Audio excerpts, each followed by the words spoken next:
Government का participation नहीं कर सकता, तो वो उनको भी तो अपने अपने लोगों को, तो कांग्रेस मजबूत तो हो जाएगी ना पूरे एमपी में। नहीं, देखिए ऑब्वियस है, जिसके सदस्यों की संख्या ज्यादा है, हम ये देखते हैं कि जैसे जहां राज्यों में जब राज्यसभा होती है, देश में जिस पार्टी के सदस्यों की संख्या ज्यादा होती है तो राज्यसभा में उनका बहुमत हो जाता है। यदि आप जो है जिस विधानमंडल में यदि मान लीजिए कि कांग्रेस के सदस्यों की ज्यादा है संख्या, तो उनके विधायक ज्यादा आएंगे। लेकिन उसके और भी तरीके हैं ना, जो विधान परिषद का सदस्य बनाने के, कि आप महापौर और जिला पंचायत अध्यक्ष भी चुनेंगे, फिर यूनिवर्सिटी रिप्रेजेंटेटिव भी, जो उनके जो वोटर हैं, नगर पालिका, ये सब चुनेंगे, उनका एक प्रोसेस है। आप ये देखिए पूरे जो राजनीतिक घटनाक्रम है उसको आप विधान परिषद के परिप्रेक्ष्य में देखिए। क्या आप गैर दलीय आधार पर चुनाव हो रहा है, क्या आप जो डायरेक्ट महापौर का चुनाव नहीं कर रहे हैं, इस पर जो है नगर पालिका नगर परिषदों का आप देखिए कि जो जिला पंचायतों में भी जो यानी कांग्रेस भी भावी 15 साल की तैयारी लेके चल रही है, वो अपनी तैयारी कर रहे हैं। देखिए कोई भी जो राजनीतिक दल है वो राजनीति करने के लिए ही है, वो यदि सरकार में आया है तो अपनी पार्टी को मजबूत करना उसका काम है, यदि नहीं करेगा। कमलेश्वर पटेल साहब का आज के एक और दूसरे विषय के लेकर रुख कर लेते। कमलेश्वर पटेल साहब, इसी से जुड़ा हुआ है जो हम माननीयों की सुविधा की बात कर रहे हैं। 4 सोसाइटी बना रखी है अलग अलग, जवाहर चौक वाली, चलिए पुरानी वाली छोड़ भी दें तो भी एमएलए रेस्ट हाउस कई जगह है, रिवेरा टाउनशिप है, रचना नगर में गए नहीं लोग। अब एक और विधायकों के लिए आवास क्यों, और क्यों पेड़ काटे जाने चाहिए इतने सारे?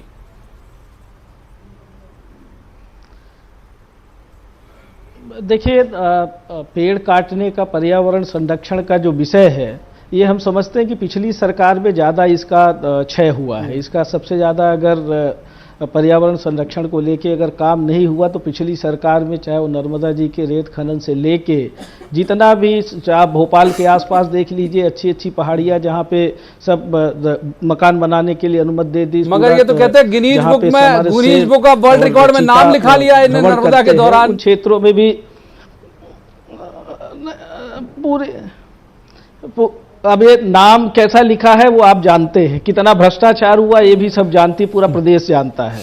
सिर्फ इन लोगों ने दिखावा किया है, इवेंट मैनेजमेंट किए हैं, पैसे का दुरुपयोग किया है, पर हमारी सरकार बनने के बाद कहीं भी अपव्यय नहीं हो रहा है। पर्यावरण संरक्षण को लेके माननीय मुख्यमंत्री जी खुद एक पर्यावरणविद भी हैं और पूरी तरह से कृत संकल्पित है। और रही जहाँ तक माननीयों की सुविधा की बात, तो माननीय विधायक साथी भी हम समझते हैं कि पूरा समय जनता की सेवा में लगाते हैं, और उनके लिए भी अगर सबके लिए कुछ न कुछ प्रावधान है तो माननीय विधायक लोग भी इसी प्रदेश की, इसी देश के, वो भी आम नागरिक हैं, उनके लिए भी अगर कोई सुविधा सरकार मुहैया कराती है तो हम समझते हैं कि उनका भी अधिकार है। इसमें कोई ऐसी बात नहीं है और कोई ऐसी मंशा नहीं है कि प्रदेश की जनता को परेशान करके या उनके ऊपर अकारण कोई बोझ थोप के कोई ऐसा निर्णय हमारी सरकार लेगी। ये बिल्कुल भारतीय जनता पार्टी के नेताओं की चिंता करने की ज़रूरत नहीं है।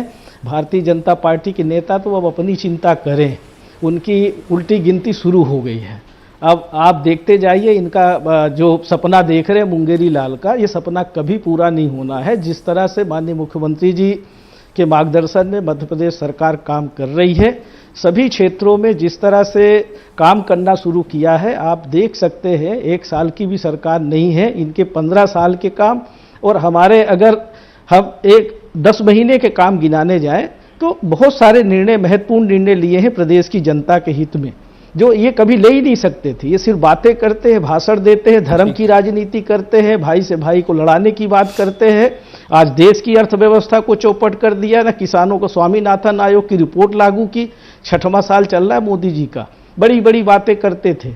हमारे मध्य प्रदेश में प्राकृतिक आपदा आई, ये मंत्री जी लोग, पुराने मंत्री, पुराने भाजपा के नेता जवाब ले लेते। कमलेश्वर पटेल साहब जवाब ले लेते। लाल सिंह आर्य हमारे साथ जुड़े हुए हैं, वो भी वरिष्ठ नेता है, जीडी मंत्री है रहे हैं, उनका जवाब ले लेते हैं। आर्य साहब, जब भी आपको सुविधाजनक लगता है कि ठोकना है कांग्रेस को, कांग्रेस के खिलाफ बोलना है, तब आप लोग बोलते हो। जैसे ये विधायकों वाला मसला आता है तो सब आप लोग एकजुट हो जाते हो। मैं यही सवाल आप तक लेके जाऊंगा। रचना नगर में भी बना हुआ करोड़ों की लागत से, वहां सिर्फ इसलिए नहीं गए कि साहब सामने से शमशान दिखता है तो नया बनाया जाए, और इसमें आप लोग सब साथ हो।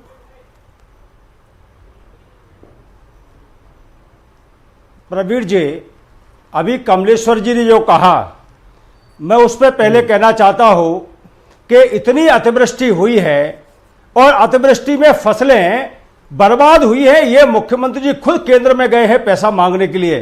तो मेरा यह कहना है कि हम अपव्यय अभी ना करें, जब सक्षम हो जाएं, आपकी आर्थिक स्थिति अच्छी हो जाए, फिर आप निर्माण कार्य करिए, कोई दिक्कत नहीं, फिर आप किसानों को पैसे दीजिए। लेकिन आप आर्थिक स्थिति अच्छी नहीं कर रहे, उसके पहले ही आप अपव्यय करने पर उतारू हैं। जहां तक विधायकों का मामला है, तो जो सक्षम लोग हैं, जिनके पास पैसा है, अगर वो मकान खरीदते हैं तो उसमें कोई आपत्ति नहीं है, लेकिन जो सक्षम ही नहीं बेचारे, वो कहां से खरीदेंगे? और इसलिए जिनके पास सक्षमता है वो अपना कर सकता है, क्योंकि बहुत सारे लोग अपने जिले में करते हैं, अपने लिए घर मकान बनाना हर किसी के लिए आवश्यक है।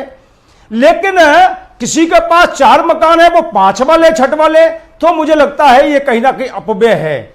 और इसलिए पेड़ काट कर बनाना, क्या भोपाल में ऐसी कोई जगह नहीं थी जहां बिना पेड़ काट के मकान बनाए जा सकते थे? अपील करेंगे कि वो और इसलिए जो सोसाइटी बन रही है